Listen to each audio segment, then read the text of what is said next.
혹시 이런 이상한 일을 느껴본 적 있으신가요? 어떤 사람의 집은 인테리어도 평범하고 심지어 조금 낡아 보이는데 막상 들어가 보면 이유 없이 앉아 있고 싶어지고 마음이 편안해져서 오래 있어도 전혀 피곤하지 않습니다. 그런데 어떤 집은 수천만 원, 많게는 수억 원을 들여 화려하게 꾸미고 가구도 모두 새 것이며 조명도 밝은데 들어가서 10분도 채 지나지 않아 가슴이 답답하고 온몸이 불편해져 당장이라도 나오고 싶어집니다. 왜 그럴까요? 돈과 관련이 있을까요? 집의 크기와 관련이 있을까요? 말씀드리지만 전혀 관계가 없습니다. 이것은 집 안의 기운이 끊어졌거나 집의 장이 흐트러졌기 때문입니다. 저는 이런 분야를 오랫동안 연구하면서 한 가지 사실을 깨달았습니다. 집은 단순히 사는 공간이 아닙니다. 집은 나의 두 번째 피부입니다. 피부에 문제가 생기면 온몸이 불편해지듯이 집의 기운에 문제가 생기면 기분과 건강은 물론 운까지 함께 흐트러지게 됩니다. 오늘 이 이야기를 통해 돈 한 푼 들이지 않고도 집의 기운이 잘 통하는지 확인할 수 있는 세 가지 방법을 알려드리겠습니다. 그리고 우리 조상들이 수천 년 동안 사용해왔지만 99%의 사람들이 잘못 사용하고 있는 소중한 물건 하나도 알려드리겠습니다. 이것은 어느 집에나 있지만 제대로 사용할 줄 아는 사람은 극히 드뭅니다. 만약 여러분이 이 이야기를 처음부터 끝까지 다 듣게 된다면 이미 여러분의 내면의 주파수가 이런 오래된 지혜와 연결되었다는 뜻입니다. 그것은 인연이자 하나의 신호입니다. 여러분의 집이 눈과 귀를 통해 지금 무언가를 해야 한다고 알려주고 있는 것입니다. 본격적으로 시작하기 전에 한 가지 부탁드리고 싶습니다. 쑥스서워하지 마시고 형식적인 일이라고 생각하지도 마십시오. 마음속으로 네 글자만 조용히 외워보십시오. 가정평안. 그리고 나서 댓글 첫 줄에 이 네 글자를 적어보십시오. 걱정하지 마십시오. 저에게 보여주기 위한 것이 아니라 자기 자신에게 보여주기 위한 것입니다. 이 네 글자를 적는 순간 여러분은 무의식 속에서 자신의 집의 확인 버튼을 누르게 됩니다. 내 집은 더 좋아질 가치가 있다고 인정하는 것입니다. 이런 생각의 힘은 집 안에 어떤 액막이 물건을 걸어두는 것보다 훨씬 강합니다. 옛사람들은 정성이 있으면 통한다고 말했습니다. 바로 그 정성의 시작이 되는 것입니다. 그리고 구독이나 좋아요를 눌러주신다면 그것은 이미 자신의 집에 긍정적인 에너지를 불어넣기 시작했다는 의미입니다. 좋아요와 구독은 단순히 버튼을 누르는 행동이 아닙니다. 그것은 하나의 태도입니다. 좋은 것을 알아보고 그것과 연결되려는 마음입니다. 손가락이 버튼을 누르는 순간 여러분과 저 사이에는, 그리고 이 공간에 담긴 오래된 지혜와 여러분 사이에는 보이지 않는 다리가 놓이게 됩니다. 그 다리는 앞으로 듣게 될 모든 내용을 여러분의 삶 속으로 더욱 자연스럽게 연결해 줄 것입니다. 이것은 전혀 신비한 일이 아닙니다. 같은 주파수의 공명이라고 할 수 있습니다. 옛말에 비슷한 것은 서로 모이고 사람도 같은 부류끼리 어울린다고 했습니다. 구독을 누르는 순간 여러분의 자기장이 이 채널의 자기장과 연결되고 좋은 것들이 자연스럽게 여러분을 찾아오게 됩니다. 자, 이제 시작해 보겠습니다. 첫 번째 신호는 집에 오면 피곤해진다는 것입니다. 먼저 현실적인 질문 하나 드리겠습니다. 매일 밖에서 돌아와 집 문을 여는 순간 어떤 느낌이 드십니까? 드디어 집에 왔다며 몸이 편안해지는 느낌입니까? 아니면 또 돌아왔네 하며 마음이 무거워집니까? 만약 집에 들어오자마자 가장 먼저 소파에 드러눕고 아무것도 하기 싫어지며 말조차 하기 싫고 잠옷으로 갈아입은 뒤에는 다시 밖에 나가고 싶지 않다 하면 한 번쯤 주의 깊게 살펴봐야 합니다. 많은 분들이 이렇게 말합니다. 그냥 피곤한 것 아닌가요? 하루 종일 일했으니 집에 와서 쉬는 게 당연한 것 아닌가요? 하지만 그렇지 않습니다. 피곤함에는 두 종류가 있습니다. 하나는 몸이 피곤한 것입니다. 육체 노동을 했거나 무거운 것을 옮기고 많이 걸어서 근육이 아픈 상태입니다. 그런 피로는 하룻밤 쉬면 회복됩니다. 하지만 또 다른 피로가 있습니다. 바로 기운이 빨려 나간 듯한 피로입니다. 특별히 힘든 일을 한 것도 아닌데 사무실에 앉아 전화 받고 회의하고 보고서만 봤을 뿐인데 집에 오자마자 텅 빈 것처럼 힘이 빠지는 상태입니다. 이런 문제의 원인은 여러분 자신이 아니라 집에 있습니다. 집에 기운이 막혀 있으면 바람 빠진 공처럼 되어버립니다. 하루 동안의 에너지를 가지고 집에 와서 충전하려고 했는데 문을 들어서는 순간 집이 그 에너지를 조용히 빼앗아 가는 것입니다. 오래 있을수록 기운이 빠지고 점점 움직이기 싫어지며 결국 소파에 누워 채널만 계속 돌리는 사람이 됩니다. 사람들은 나이가 들어서 그런 줄 알지만 사실은 그렇지 않습니다. 자신의 문제가 아니라 집이라는 공간의 문제입니다. 실제 이야기를 하나 들려드리겠습니다. 제 오래된 친구 한 명은 예전에 오래된 아파트 5층에 살았습니다. 집도 크지 않았고 채광도 평범했지만 집에 돌아오면 늘 활력이 있었습니다. 들어오자마자 신발을 갈아 신고 창문을 열어 환기를 시킨 뒤 차 한 잔을 우려 베란다에 앉아 신문을 읽곤 했습니다. 아내는 주방에서 식사를 준비하고 두 사람은 집 안에서 이야기를 나누며 편안한 삶을 살았습니다. 그런데 나중에 아들이 넓은 새 집을 사주었고 인테리어도 아주 멋지게 했습니다. 하지만 이사한 지 반년도 되지 않아 사람이 달라졌습니다. 퇴근 후 집에 가기 싫어졌고 차 안에 앉아 담배를 피우며 시간을 보내는 것을 더 좋아했습니다. 집에 들어오면 소파에 쓰러지듯 눕고 누가 말을 걸어도 짜증을 냈습니다. 아내가 몇 마디 하면 화를 냈고 부부관계도 점점 나빠졌습니다. 그는 자신이 나이가 들어 기력이 떨어진 것인지 물어보러 왔습니다. 저는 말했습니다. 나이가 든 것이 아니라 그 집의 기운이 맞지 않는 것입니다. 저는 그의 새 집에 가 보았습니다. 들어가자마자 문제가 보였습니다. 거실은 넓었지만 물건이 어수선하게 쌓여 있었고 커튼은 늘 닫혀 있어 햇빛이 들어오지 않았으며 공기도 순환되지 않았습니다. 설명하기 어려운 냄새까지 났습니다. 거실 한가운데에는 큰 어항이 있었는데 물은 흐르지 않았고 위에는 먼지가 떠 있었습니다. 게다가 아내는 향이 아주 강한 방향제를 즐겨 사용해서 공간 전체가 습하고 답답하고 복잡한 느낌이었습니다. 이런 기운을 무엇이라고 할까요? 바로 정체된 기운입니다. 기운이 막히면 움직이지 않고 움직이지 않으면 막히며 막히면 병이 생깁니다. 집에 기운이 정체되면 그 안에 사는 사람도 몸이 불편하고 무엇을 해도 의욕이 생기지 않습니다. 따라서 집의 기운이 잘 통하는지 판단하는 첫 번째 신호는 집에 돌아왔을 때 자신의 상태를 보는 것입니다. 점점 집에 있기 싫어지고 오래 있을수록 기운이 없어진다면 이미 집의 장이 여러분의 에너지를 소모하기 시작한 것입니다. 그럼 어떻게 해야 할까요? 걱정하지 마십시오. 뒤에서 가장 평범한 한 그릇의 물건으로 이 장을 천천히 바로잡는 방법을 자세히 알려드리겠습니다.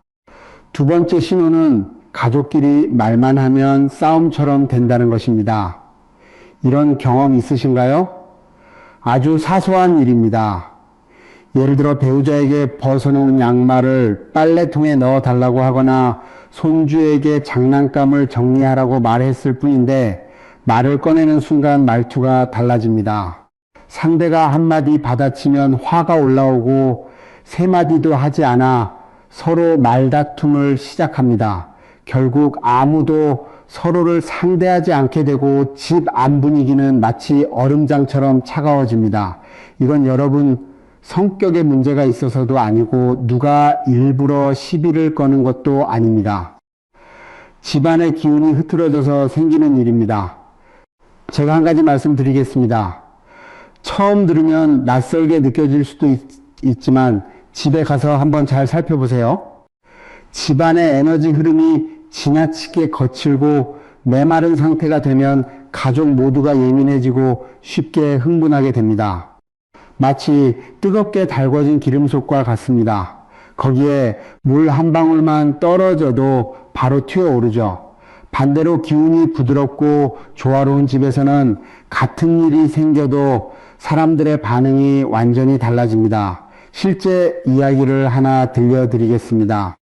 제 수강생 한 분의 집이 예전에는 딱 그런 상태였습니다. 네 식구가 함께 사는데 노부부와 아들, 며느리 모두 서로 말만 하면 금세연성이 높아졌습니다.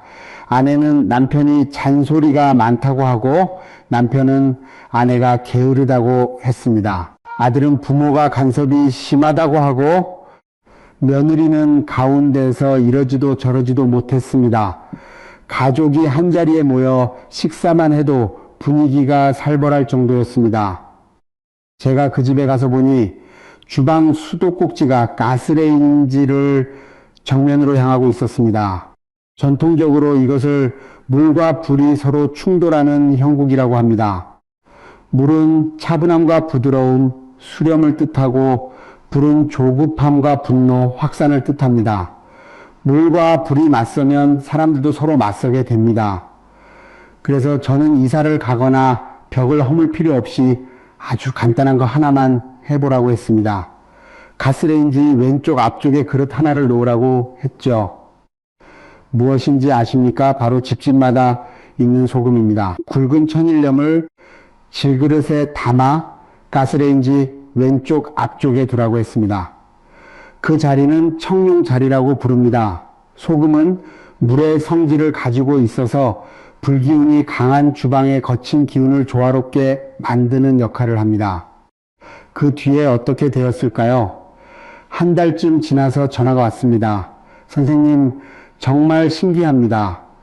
우리 집은 이제 싸우는 횟수가 절반 이상 줄었습니다. 아내가 퇴근 후 먼저 와서 채소 손질도 도와주고 아들도 식사할 때 휴대폰만 들여다보지 않게 되었고 며느리는 식당 분위기를 좋게 만들겠다며 새 식탁보까지 사왔습니다.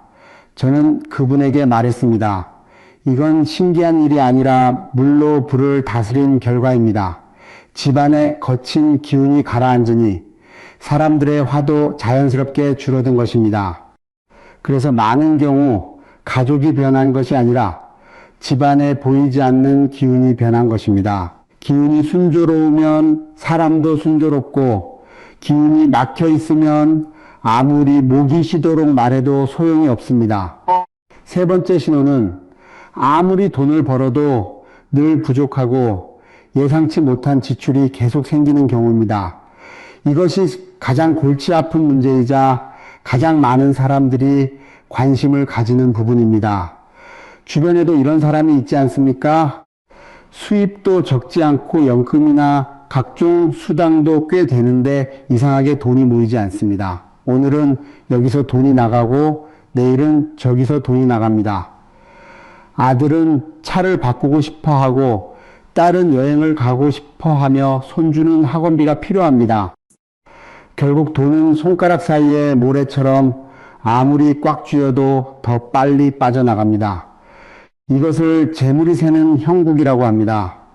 많은 사람들은 재물이 샌다고 하면 재물 자리를 잘못 두었나, 현관이 계단을 마주 보고 있나 생각하지만 사실 그런 것은 부차적인 문제입니다. 가장 근본적인 원인은 집안의 두 개의 물길에 문제가 생긴 데 있습니다. 전통적인 지혜에서는 집안에서 가장 중요한 곳이 두 군데 있는데 하나는 주방이고 다른 하나는 화장실입니다. 주방은 재물이 들어오는 길을, 화장실은 재물이 나가는 길을 상징합니다. 이 두 곳이 막히거나 흐트러지면 돈이 머물지 못합니다. 먼저 주방을 이야기해 보겠습니다. 돈이 모이지 않는 집들을 보면 대부분 공통점이 있습니다. 바로 주방이 차갑다는 것입니다. 여기서 말하는 차가움은 온도가 아니라 사람의 기운이 없다는 뜻입니다. 1년 내내 불을 거의 켜지 않고 가스레인지에는 먼지만 쌓여 있으며 냄비와 그릇에도 먼지가 가득합니다. 냉장고에는 유통기한이 지난 우유와 시든 채소만 있고 배달 음식 용기는 여기저기 쌓여 있습니다. 주방은 무엇입니까? 집안의 심장입니다. 심장이 뛰지 않으면 혈액이 흐를 수 없고 혈액이 흐르지 않으면 재물도 들어올 수 없습니다. 옛사람들은 먹는 것을 하늘로 여겼고 주방은 그 하늘을 상징한다고 했습니다. 밥을 제대로 하지 않고 식사를 소홀히 한다는 것은 하늘을 버려두는 것과 같습니다. 하늘이 황폐해지면 땅도 갈라지는데 무슨 수확을 기대하겠습니까? 그래서 집안의 돈을 안정시키고 싶다면 먼저 재물을 부른다는 물건을 두는 것이 아니라 주방을 제대로 사용하는 것부터 시작해야 합니다. 혼자 살아도 좋고 라면을 끓이거나 만두를 삶는 정도라도 좋습니다. 일주일에 몇 번은 반드시 불을 켜야 합니다. 불이 켜지면 기운이 움직이고 기운이 움직이면 재물이 들어오는 길도 열립니다. 이제 화장실 이야기입니다. 많은 사람들이 화장실을 그저 용변을 보는 공간으로만 생각하지만 그렇지 않습니다. 화장실은 집안에서 물이 가장 많은 곳입니다. 물은 재물을 상징하지만 동시에 흘러감을 의미하기도 합니다. 만약 화장실 문이 주방 문이나 침실 문을 마주 보고 있다면 물의 흐름이 잘못되어 재물이 그대로 빠져나갈 수 있습니다. 또 화장실 거울이 문을 향하고 있거나 변기 뚜껑을 항상 열어두는 것도 좋지 않습니다. 이런 상태는 탁한 기운을 위로 끌어올립니다. 기운이 흐려지면 판단이 흐트러지고 판단이 흐트러지면 돈을 쓸 때 절제가 없어집니다. 쓰지 말아야 할 곳에는 마구 쓰고 아껴야 할 곳에서는 전혀 아끼지 못하게 됩니다. 결국 돈이 모이지 않는 것은 운이 나빠서가 아니라 집안의 에너지 흐름이 계속해서 여러분 대신 돈을 써버리고 있기 때문입니다. 제가 몇 가지 질문을 드려보겠습니다. 왜 옛날에 가장 큰 이익을 남기는 장사가 곡물도 아니고 비단도 아닌 소금이었는지 아십니까? 왜 소금과 철은 예로부터 국가가 직접 관리했는지 아십니까? 또 왜 전통 수행에서는 집안의 나쁜 기운을 정화할 때 가장 먼저 굵은 소금을 사용하는지 생각해 보신 적 있습니까? 왜 금도 아니고 은도 아니고 옥도 아닌 겉보기에는 가장 값어치 없어 보이는 하얀 알갱이일까요? 이유는 소금이 매우 특별하기 때문입니다. 천천히 설명드리겠습니다. 오행인 금목수화토를 모두 갖춘 자연물 하나를 찾을 수 있을까요? 저는 소금이 그렇다고 말씀드릴 수 있습니다. 바다소금은 어떻게 만들어질까요? 바닷물은 무릉이 수입니다. 태양에 의해 말라가는데 태양은 화입니다. 바람이 불어 건조시키니 목입니다. 마른 뒤 땅 위에 남으니 토입니다. 마지막으로 단단한 결정체가 되니 금입니다. 바닷물과 햇빛, 바람, 대지 결정체가 모두 모여 수화목토금을 완성합니다. 그래서 소금은 자연 속에서 오행을 모두 갖춘 특별한 존재입니다. 그렇기 때문에 만물을 조화롭게 만드는 힘이 있다고 여겨지는 것입니다. 어떤 것은 성질이 뜨거워 몸에 열을 올리고 어떤 것은 차가워 배탈을 일으키지만 소금은 균형을 잡아줍니다. 지나치게 뜨거운 것은 가라앉히고 지나치게 차가운 것은 끌어올립니다. 음식을 할 때도 너무 달면 소금을 조금 넣어 단맛을 줄이고 너무 시면 신맛을 누그러뜨리며 너무 쓰면 쓴맛도 완화합니다. 소금은 조정자이자 중재자입니다. 집안에서도 마찬가지입니다. 집안 기운이 너무 거칠면 부드럽게 만들고 너무 답답하면 흐르게 하며 너무 혼란스러우면 안정시켜 줍니다. 이것이 소금의 본질입니다. 소금 자체에 특별한 신비한 힘이 있는 것이 아니라 그 기운이 충분히 균형 잡혀 있고 안정되어 있어서 흐트러진 집안의 기운을 조금씩 제자리로 돌려놓는 것입니다. 하지만 한 가지 꼭 주의하셔야 할 점이 있습니다. 마트에서 파는 정제 요오드 소금을 사용하면 안 됩니다. 왜냐하면 그런 소금은 고온에서 정제되고 여러 화학 성분이 첨가되어 이미 자연 그대로의 것이 아니기 때문입니다. 나무를 잘게 부숴 압축판으로 만들면 여전히 나무이긴 하지만 본래의 나무 기운은 사라집니다. 소금도 마찬가지입니다. 고온과 화학 처리 과정을 거치면 땅의 기운이 끊어집니다. 사용해야 하는 것은 알갱이가 굵은 천일염이나 바다소금, 호수소금, 암염처럼 원형에 가까운 소금입니다. 가공이 적고 약간 회색빛이 도는 것이 가장 좋습니다. 그런 소금에는 흙의 기운과 햇빛의 흔적이 남아있기 때문입니다. 이 귀한 것을 대부분의 사람들이 잘못 사용하고 있습니다. 뿌려놓고 그대로 방치하거나 난방기 옆 가스레인지 근처 햇빛이 강하게 드는 창가처럼 열이 많은 곳에 두곤 합니다. 하지만 소금은 물의 성질을 가지므로 불을 가장 꺼립니다. 물을 불 옆에 두고 계속 데우면 그 기운은 소모되어 버리고 결국 아무 효과도 남지 않게 됩니다. 소금을 플라스틱 그릇이나 금속 그릇에 담아두는 사람도 있습니다. 플라스틱은 음의 성질을 띠고 금속은 거친 기운을 품고 있어 소금 자체의 기운에 영향을 줄 수 있습니다.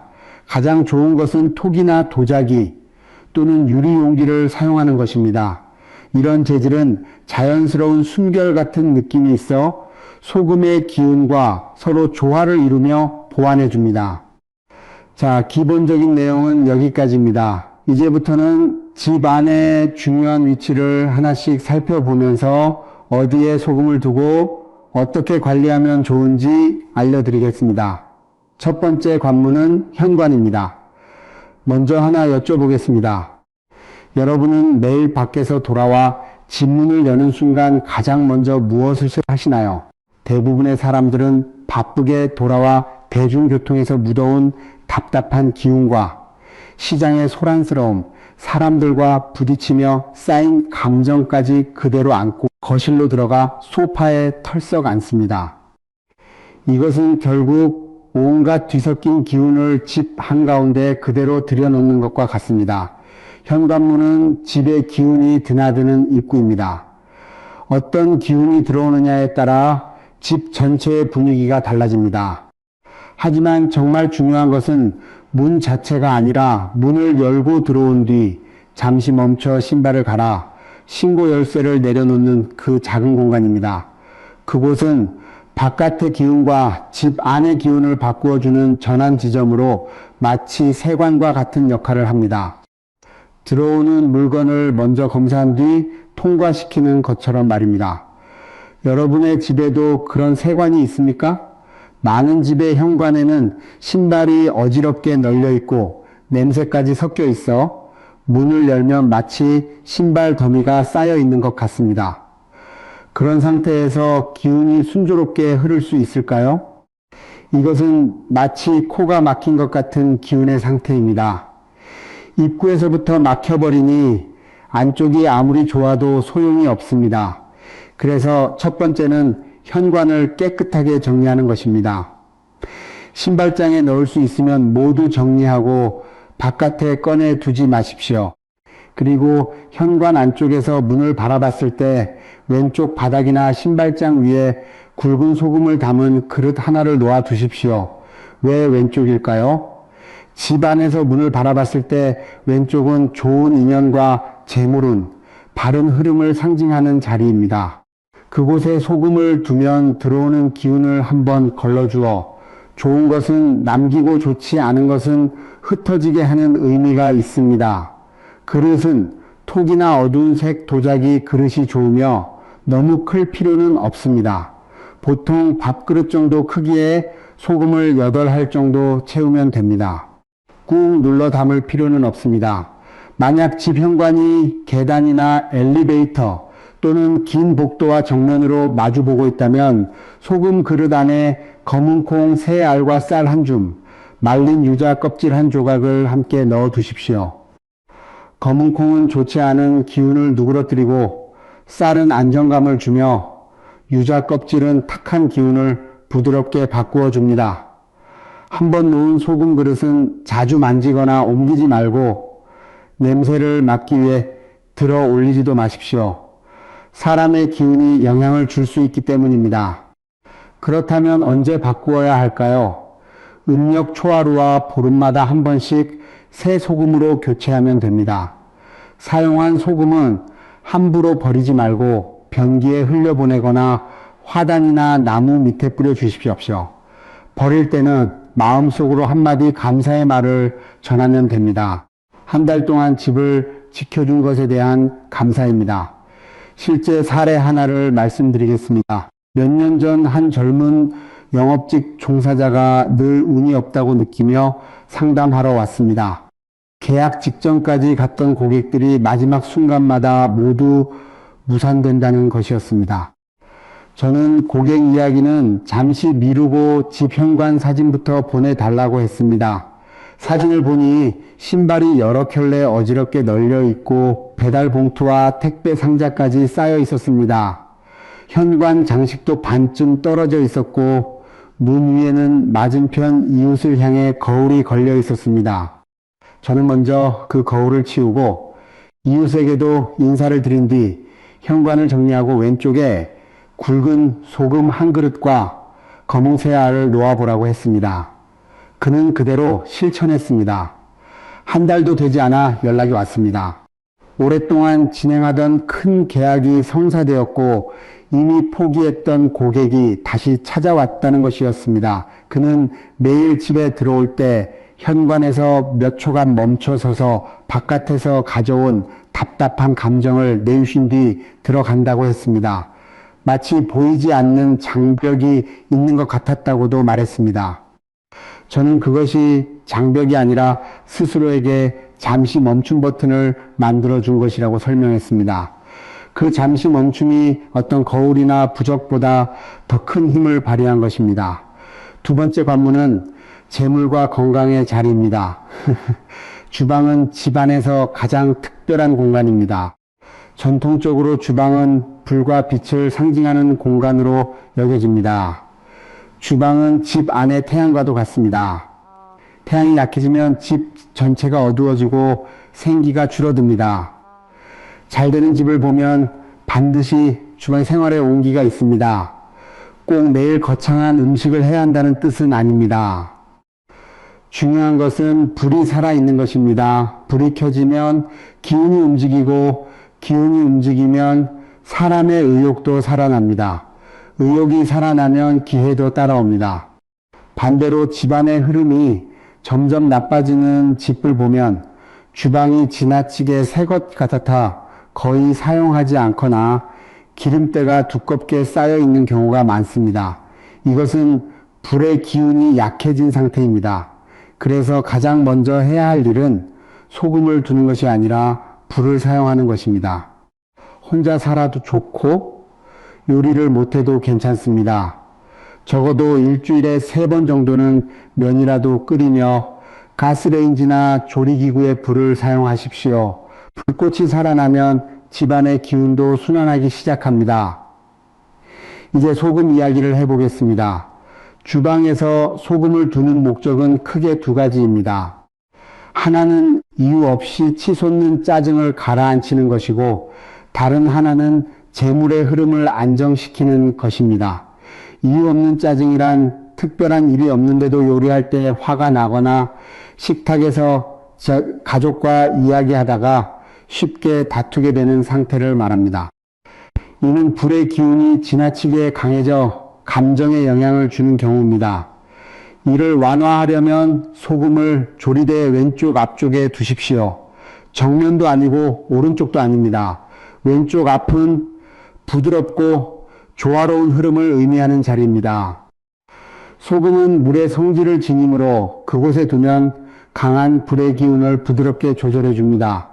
그릇은 깨끗함을 상징하는 흰색 도자기, 그릇이 좋고 소금은 7알 정도만 담으면 됩니다. 단 싱크대 가까이나 열기가 직접 닿는 곳은 피하고 조리대와는 손바닥 한 뼘 이상 거리를 두십시오. 또 많은 사람들이 놓치는 장소가 있습니다. 바로 냉장고입니다. 현대 가정에서 냉장고는 옛날의 곡식 창고와 같은 역할을 합니다. 창고를 비워두지 않는 것은 기본 상식입니다. 하지만 냉장고는 특성상 사람에게 쌓아두려는 심리를 만들기도 합니다. 필요 이상으로 많은 식재료를 사서 넣어 두었다가 결국 잊고 유통기한이 지나 버리는 경우가 생깁니다. 이것은 돈이 들어왔다가 다시 빠져나가는 흐름과 비슷합니다. 이를 완화하려면 냉장고 위에 작은 굵은 소금 그릇 하나를 두십시오. 문을 향하게 두지 말고 왼쪽이나 뒤쪽에 두는 것이 좋습니다. 이 소금은 냉장고의 건조한 기운을 흡수해 불필요한 소비를 줄여주는 의미가 있습니다. 그러면 장을 볼 때도 필요 없는 물건을 충동적으로 사는 일이 줄어들 수 있습니다. 이것이 재물을 지키는 방법입니다. 마지막으로 많은 사람이 범하는 금기가 하나 있습니다. 싱크대와 가스레인지가 서로 정면으로 마주보는 배치는 피하는 것이 좋습니다. 물과 불이 충돌하는 형국으로 가족 간 갈등이나 부부 사이의 다툼을 상징한다고 여겨집니다. 이미 구조상 바꾸기 어렵다면 두 공간 사이에 초록식물을 하나 두십시오. 나무의 기운이 물과 불 사이를 이어주어 서로의 충돌을 완화하는 역할을 할 수 있습니다. 또는 가스레인지 왼쪽 앞에 있는 소금 그릇 옆에 작은 수경식물 하나를 더 두셔도 효과는 같습니다. 마지막으로 주방의 재물운과 관련해 꼭 말씀드릴 중요한 점이 있습니다. 혹시 장을 보는 횟수나 식재료에 쓰는 돈이 집안의 재물창고 크기와 직접적인 관련이 있다는 사실을 느껴보신 적 있으신가요? 무조건 아끼는 것이 좋다는 뜻이 아닙니다. 식재료를 사는 데 쓰는 모든 돈이 그만한 가치가 있어야 한다는 뜻입니다. 그 가치란 무엇일까요? 직접 요리해서 가족들이 맛있게 먹고 건강해지는 것, 그것이 바로 가치입니다. 그런데 많은 돈을 들여 장을 봤는데 정작 아무도 먹지 않거나 먹으면서 즐겁지 않다면 그것은 재물을 하수구에 버리는 것과 다를 바 없습니다. 그래서 주방의 소금 그릇은 단순한 조미료 역할만 하는 것이 아닙니다. 요리할 때는 마음을 담아 만들고 식사할 때는 감사한 마음으로 먹으라는 의미의 상징입니다. 그것이 어떤 풍수 전문가를 부르는 것보다 훨씬 효과적입니다. 세 번째 관문은 침실과 서재입니다. 침실은 가정의 안정감을 책임지는 공간입니다. 사람은 평생의 3분의 1을 침대에서 보냅니다. 침실의 에너지는 수면의 질, 부부관계, 심지어 스스로를 소모하는 정도까지 직접적으로 결정합니다. 먼저 하나 여쭤보겠습니다. 침대 머리맡에 물건을 많이 쌓아두고 계시지 않나요? 책, 충전기, 약병, 물컵, 돋보기, 안경 등 이것저것 어지럽게 쌓아두셨다면 두 가지 금기를 범하고 계신 겁니다. 첫째, 머리맡에 물건을 쌓아두면 기운의 흐름을 막아 잠을 편히 잘 수 없게 됩니다. 꿈이 많아지고 자주 깨며 아침에 일어나면 머리가 무겁고 멍해집니다. 둘째, 머리맡에 전자기기를 두는 것, 특히 휴대전화 충전기를 두는 것은 전자기장을 만들어 장기적으로 신경계에 영향을 줄 수 있습니다. 그렇다면 어떻게 해야 할까요? 머리맡을 깨끗이 정리하고 작은 취침등 하나와 책 한 권만 남겨두세요. 그리고 침대 양쪽에 작은 천 주머니를 하나씩 두고 그 안에 굵은 소금을 넣으십시오. 주머니는 면이나 마 소재를 사용하고 플라스틱이나 화학 섬유는 피해야 합니다. 소금의 양은 많을 필요 없습니다. 한 줌이면 충분합니다.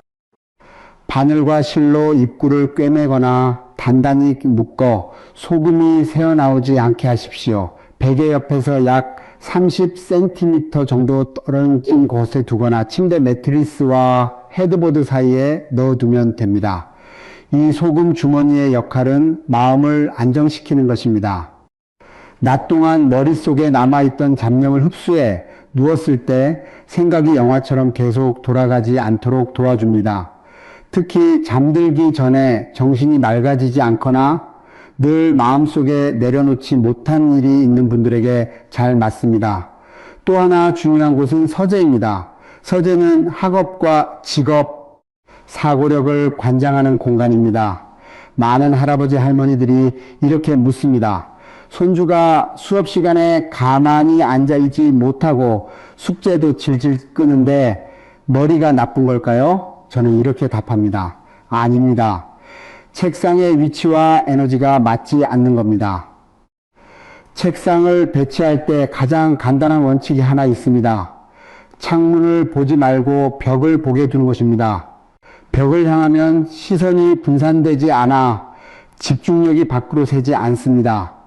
반대로 창문을 향하면 바깥의 작은 움직임도 눈에 들어와 집중하기 어려워집니다. 그리고 책상 왼쪽 위에 투명한 유리그릇을 두고 그 안에 굵은 소금을 담은 뒤 그 위에 백수정 하나를 올려놓거나 사용한 적 없는 붓 한 자루를 놓으십시오. 이 조합을 문창진이라고 합니다.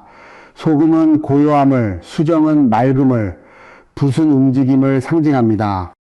이 세 가지가 함께 작용하면 아이야 생각이 차분해지고 집중력이 높아집니다. 본인이 책을 읽거나 공부할 때도 같은 방식으로 배치하면 됩니다. 그리고 소금 그릇 옆에 맑은 물 한 컵을 두어도 좋습니다. 물은 지혜를 상징하며 물은 나무를 길러주고 나무는 학업과 사고력을 상징합니다. 네 번째 관문은 화장실 관리입니다. 화장실에는 소금을 두는 것을 권하지 않습니다. 소금은 더러운 기운을 싫어하기 때문입니다. 화장실에 두면 좋은 것을 헛되이 쓰는 셈이 됩니다. 하지만 화장실을 그냥 둘 수도 없습니다.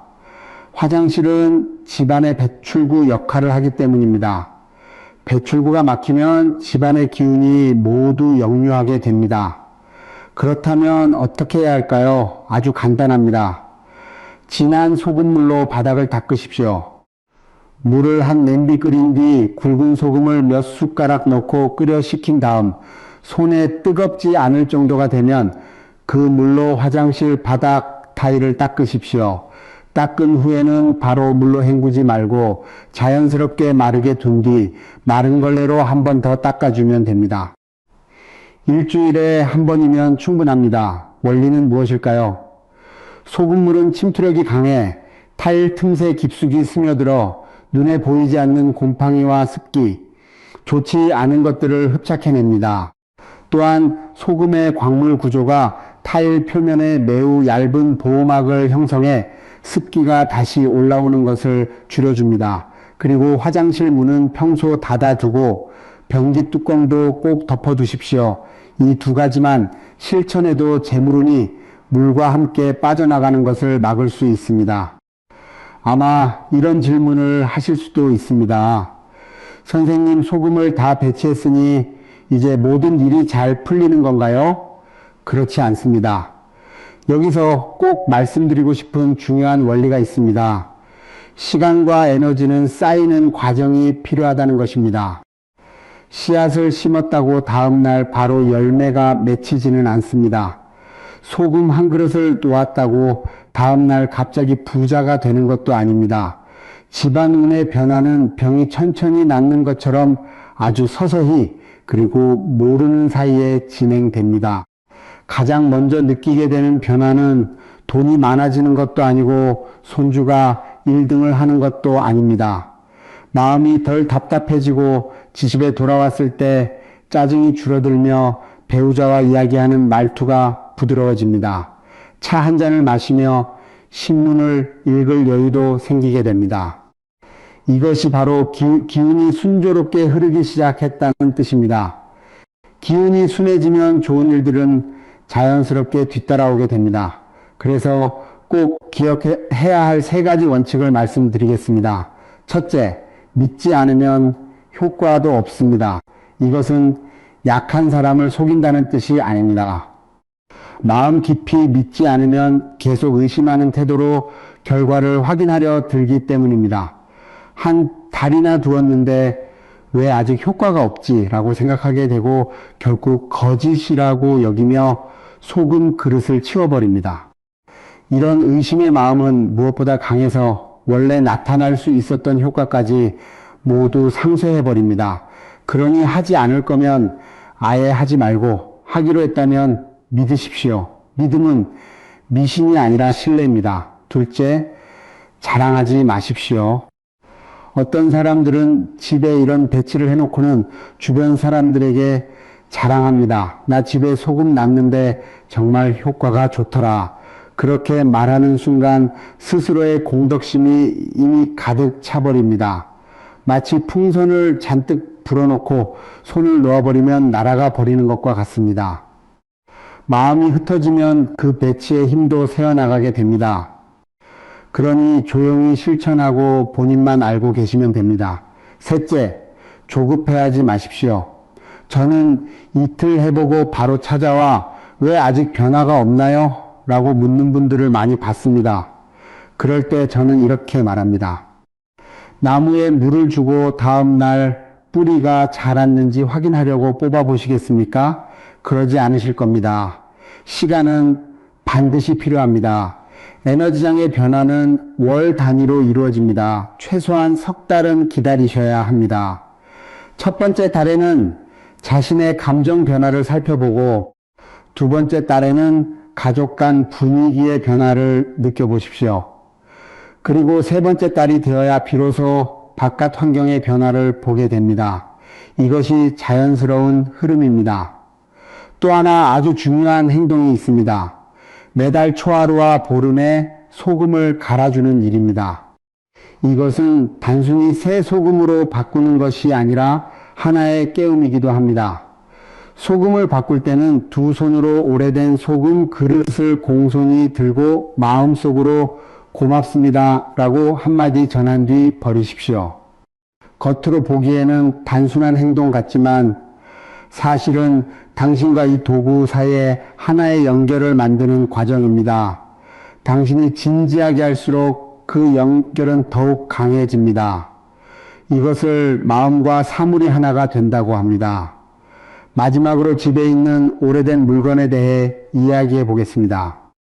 요즘은 많은 사람들이 미니멀 라이프를 추구하며 집에서 수십 년 동안 사용해 온 물건들을 모두 버리고 새 것으로 전부 바꾸면서 낡은 물건은 거추장스럽고 새 것으로 바꾸는 것이 새로운 시작이라고 생각합니다. 하지만 제가 말씀드리겠습니다. 당신이 버리는 것은 낡은 물건이 아니라 정보입니다. 3대에 걸쳐 사용한 도마에는 얼마나 많은 가족 식사의 추억이 새겨져 있을까요? 오래된 의자에는 얼마나 많은 어른들이 앉아 있었을까요? 오래된 장롱 안에는 몇 세대의 옷이 보관되어 있었을까요? 이런 물건들은 낡고 해져 보일 수 있지만 그 안에는 수없이 많은 따뜻함과 평온함, 그리고 가족이 함께 했던 기억이 담겨 있습니다. 이러한 기억의 정보가 바로 집의 뿌리입니다. 뿌리를 버리면 집도 흔들리게 됩니다. 갑자기 큰 돈을 벌었다가 갑자기 몰락한 사람들을 보면 많은 경우 같은 실수를 했습니다. 돈을 벌고 나서 가장 먼저 한 일이 옛집을 허물고 오래된 가구를 버리며 집안을 전부 새 것으로 바꾸고 심지어 부모님의 오래된 사진까지 치워버린 것입니다. 그리고 나서 집안의 운이 서서히 내리막길을 걷기 시작합니다.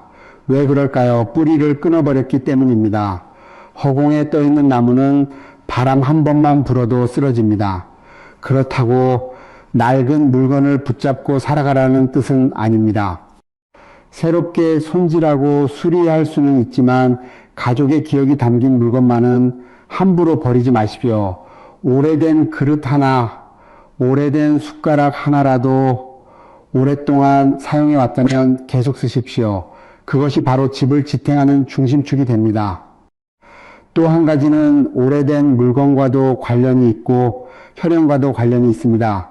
명절이 되면 정성을 다해 조상을 기리고 전통 명절을 보내십시오.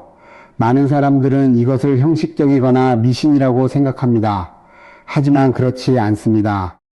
이것은 한 가족이 시간의 흐름 속에서 의도적으로 만들어내는 공명입니다. 생각해 보십시오. 가족 모두가 같은 시간에 같은 일을 하고 같은 사람을 떠올린다면 얼마나 큰 에너지장이 만들어지겠습니까? 그 에너지장은 모든 가족 구성원에게 무의식적으로 나는 혼자가 아니고 나에게는 뿌리가 있으며 돌아갈 곳이 있다는 느낌을 줍니다. 이런 소속감과 안정감은 아무리 많은 돈으로도 살 수 없습니다. 그것이 있으면 밖에서 아무리 큰 서러움과 어려움을 겪어도 마음속에는 늘 따뜻한 공간이 남아 있습니다. 하지만 그것이 없으면 아무리 많은 돈을 벌어도 마음은 공허할 수밖에 없습니다. 그러니 고향에 살고 있든 아니든 한식의 성묘를 다녀오고 설날에 조상께 인사를 드리는 것은 남을 위한 일이 아니라 당신 자신을 위한 일입니다. 그것이 바로 마음속 중심축을 세우는 일입니다. 여기까지 들으셨다면 당신은 이제 평범한 청취자가 아닙니다. 거의 만자에 가까운 이야기를 한 글자 한 글자 끝까지 들었다는 것은 당신이 단기간에 효과를 보는 비법을 찾고 있는 것이 아니라 진심으로 자신의 가족을 아끼고 같은 지붕 아래 사는 모든 사람을 소중히 여기고 있다는 뜻입니다. 당신은 마음속에 가족이 있고 가족을 위해 기꺼이 애쓰는 사람입니다. 저는 수많은 사람을 보았습니다. 날마다 무언가를 바라기만 하면서 정작 자기 집 구석구석은 돌아보지 않는 사람들 말입니다. 사실 복은 구하는 것이 아니라 길러내는 것입니다. 가정을 돌보는 일은 꽃을 가꾸는 것과 같습니다. 당신이 얼마나 많은 화목함을 주느냐에 따라 그만큼의 좋은 기운이 돌아옵니다. 집안의 기운을 바르게 다듬어 놓으면 굳이 밖에 나가 무언가를 구하지 않아도 좋은 일은 저절로 찾아오게 됩니다. 끝내기 전에 마지막으로 작은 부탁 하나를 드리겠습니다. 눈을 감고 가장 마음에 두고 있는 사람을 떠올려 보십시오. 배우자일 수도 있고 자녀일 수도 있으며 손주일 수도 있습니다. 마음속으로 떠올린 뒤 댓글란에 4글자를 남겨주십시오. 가화인한. 이것은 단순한 축복의 말이 아니라 하나의 완전한 마음의 힘입니다. 처음에 가택 안녕이라는 행동에서 시작해 마지막에 가화인한으로 마무리하는 순간 당신은 이미 무의식 속에서 가족을 위한 완전한 원을 그린 것입니다. 그리고 오늘 이 내용이 도움이 되었다고 느끼셨다면 구독 버튼을 누르거나 좋아요를 한번 눌러주십시오. 제가 그 숫자가 필요해서가 아니라 좋아요와 구독을 누르는 매 순간 당신의 무의식은 스스로에게 나는 내 가족을 위해 더 나아지고 싶고 이 선한 마음과 연결되고 싶다고 말하게 되기 때문입니다. 그 버튼을 누르는 순간 당신과 저 사이에는 이러한 오래된 지혜와 이어지는 보이지 않는 끈이 생깁니다. 그 끈은 앞으로의 모든 날들 속에서 이 깨달음을 품고 살아가도록 당신을 일깨워 줄 것입니다. 서두를 필요도 없고 두려워할 필요도 없습니다. 오늘부터 집에 돌아가면 현관이 깨끗한지, 부엌이 따뜻한지, 소금 그릇이 제자리에 있는지 한번 살펴보십시오. 그러다 보면 어느 날부턴가 당신을 지치게 하고 답답하게 만들던 집이 어느새 따뜻해졌다는 사실을 발견하게 될 것입니다. 이것이 바로 가정을 돌보는 진짜 의미입니다. 당신의 가정에 화목과 평안이 늘 함께 하기를 바랍니다.